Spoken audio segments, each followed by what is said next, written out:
जय श्री राम। आप सभी को चैत्र मास की प्रतिपदा से चैत्र नवरात्रि का प्रारंभ होता है और इस बार अंग्रेजी कैलेंडर के अनुसार 19 मार्च 2026 को गुरुवार को यह नवरात्रि प्रारंभ हो रही है। और इस दिन जो घट स्थापन का शुभ मुहूर्त है उसमें 6:52 से सुबह से 7:43 सुबह तक एक मुहूर्त आपका है घट स्थापन का। दूसरा मुहूर्त है आपका अभिजीत मुहूर्त है जो करीब 12 बजे से लेके 12:53 तक रहेगा। और एक गोधूली मुहूर्त है जो शाम को 6:29 से 6:53 तक शाम के समय में रहेगा। तीन समय में हम घट की स्थापना करके भगवती की पूजा आराधना करें तो ज्यादा हमारे लिए बेहतर होगा, ज्यादा शुभ होगा। और प्रतिपदा तिथि जो है 19 मार्च को आपकी शुरू हो जाएगी और प्रतिपदा तिथि का जो समापन होगा वो 20 मार्च को 4:52 पे होगा। इस हिसाब से हम कह सकते हैं कि जो चैत्र नवरात्रि हमारी जो शुरू होगी वो 19 मार्च को ही शुरू होगी।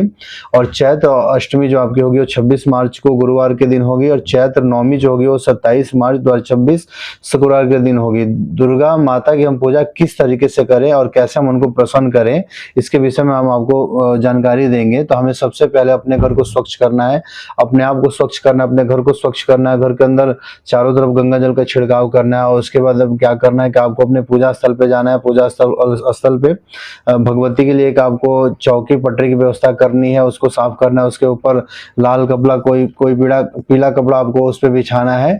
और बिछाने के बाद उस पे भगवती की मूर्ति को लगानी है, फोटो को लगानी है। और उसके बाद आप वहीं बगल में एक अखंड ज्योत जलाएं। और अगर आप अखंड ज्योत नहीं जला रहे हैं तो आप एक सिंपल दिया जला सकते हैं।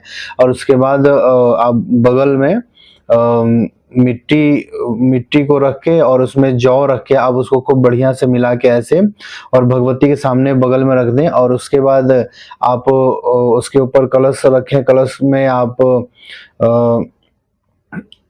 आम का जो पल्लव बोलते हैं उसको आपको रखना है। और उसके बाद आपको वहीं पे बैठ के भगवती को जो षोडशोपचार विधि से जब आप उनका पूजन करते हैं तो आपको उनका पूजन करना है, उनको नैवेद्य चढ़ाने हैं, आपको धूप दीप अगरबत्ती दिखानी है, फिर विधिवत आपको पूजा करनी है। आप वहां बैठ के दुर्गा सप्तशती का पाठ भी कर सकते हैं या आपके मन में जो भी मनोकामना है उस मनोकामना के हिसाब से आपको वहां पे बैठ के अपना पाठ करना है। और उसके बाद आप इस विधि से उनकी 9 दिनों तक जब पूजा करेंगे तो निश्चित रूप से भगवती आप पे प्रसन्न होंगी। और प्रसन्न होने के बाद आपकी सभी मनोकामना पूर्ण करेंगी जिसकी आपने कामना कर रखी है। और अष्टमी के दिन भी बहुत सारे लोग अपना पूजन समाप्त करके और कन्याओं को भोजन कराते हैं। और नवमी के दिन भी कन्याओं को लोग भोजन कराते हैं। तो आप अपने हिसाब से अष्टमी नवमी को उनको भोजन कराएं और भगवती को विदा करें तो आप देखेंगे निश्चित रूप से भगवती आपकी मनोकामना को अवश्य पूर्ण करेंगी। और चैत्र का नवरात्र का जो महीना होगा आपके लिए काफी शुभ होगा। जय श्री राम।